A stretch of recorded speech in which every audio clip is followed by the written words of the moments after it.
પહેલગામમાં ઘટના બની આ દેશ માટે મોટામાં મોટી કલંક છે.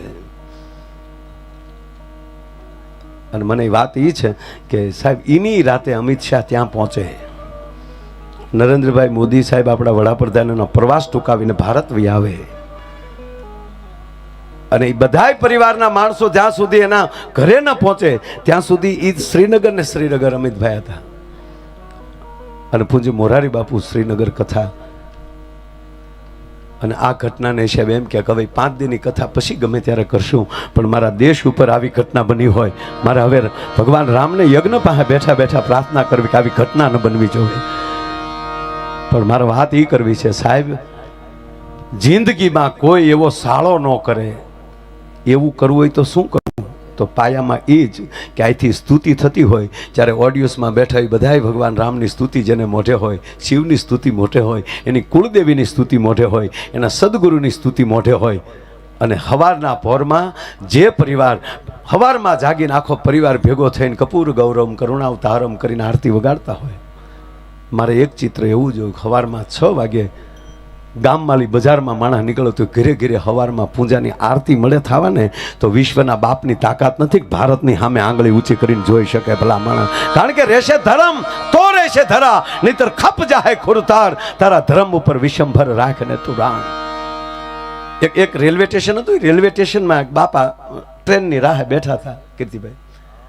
એટલે એના થેલામાં, એના બગલ થેલામાં રામચરિત્ર માનસ હતું. ટ્રેનની થોડીક વાર હતી એટલે બાપાને થયું ઘડીક બેઠો બેઠો રામાયણ વાંચું. એ રામાયણ વાંચતા હતા, એમાં એક નવું કપલ બાજુમાં બેઠું હતું. એ નવા ઓલા કહેવાય ને, નવા ચપ્પલ પહેરીને નવું કપલ બેઠેલું.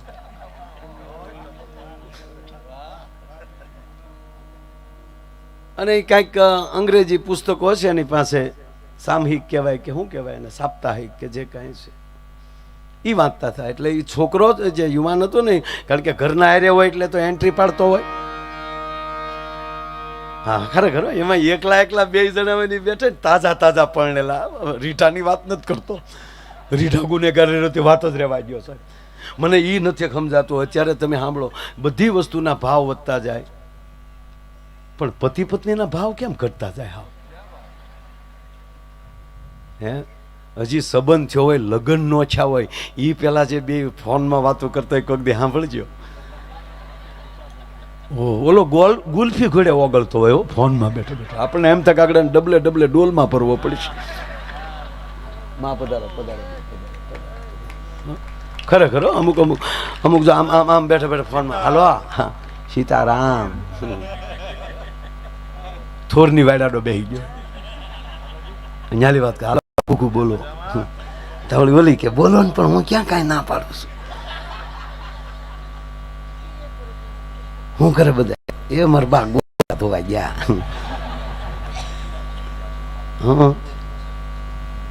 તમારા બાપા કહેતા હતા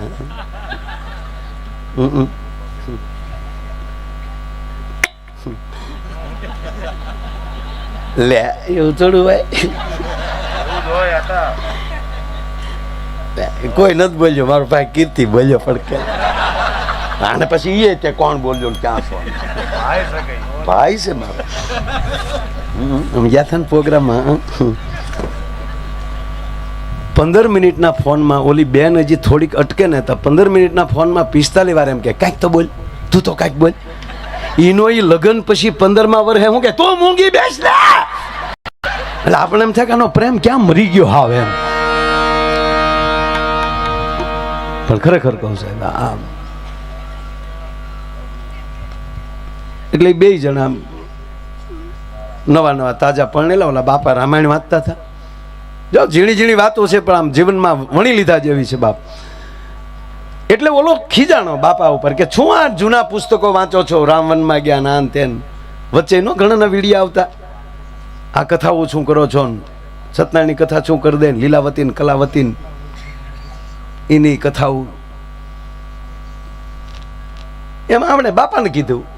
એટલે બાપાએ કીધું કે છોકરાઓ તમે તમારું કામ કરો, અમને હવે જાતિ જિંદગી અમારાથી કાંઈ પાટા બદલેવું છે નહીં, અમને રહેવા ગયો, આવું કરો, મને વાંચવા ગયો. સમય થોડો ગયો, ટ્રેન આવી, ટ્રાફિક બહુ થઈ ગયું, ભીડ થઈ ગઈ. એટલે બાપા ટ્રેનમાં ચડી ગયા, ટ્રેન ઉપડી, એ ટ્રેન રવાના થઈ ગઈ તો જો ઓલો હતો ને એ ગુગેશ, એણે સાહેબ ટ્રેનની હાકળ ખેંચી. બાપા કે કેમ ભાઈ, એ શું થયું?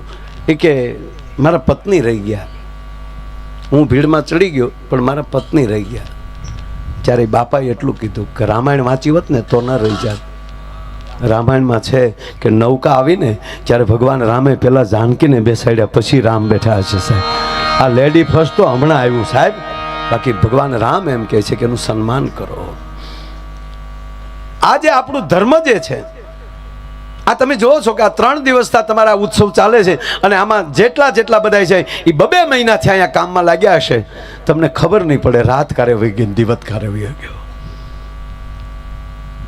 અને 18 વરણ એક થઈને જ્યારે આવું ઉજળું કાર્ય કરી રહ્યા છો ને, ત્યારે રામ રાજી બહુ થાય.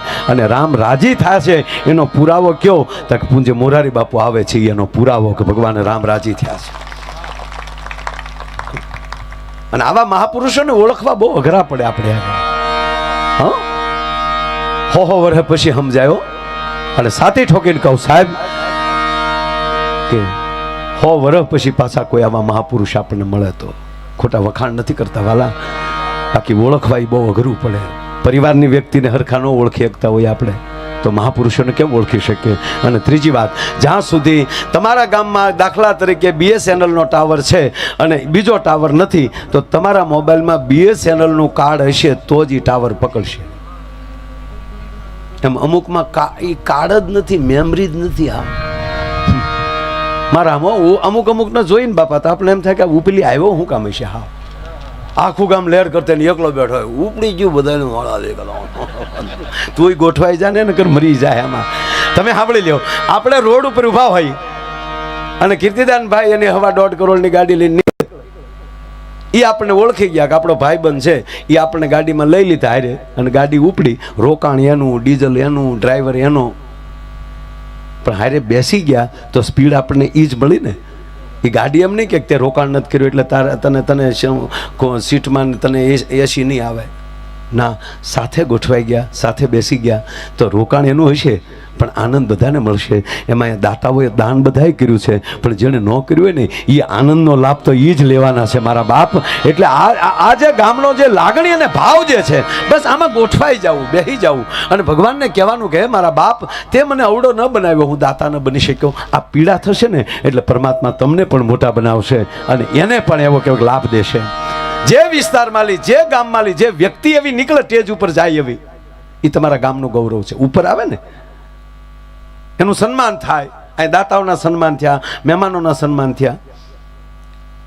જે વ્યક્તિ સ્ટેજ ઉપર આવી એ તમારા ગામની ગુણવત્તા છે.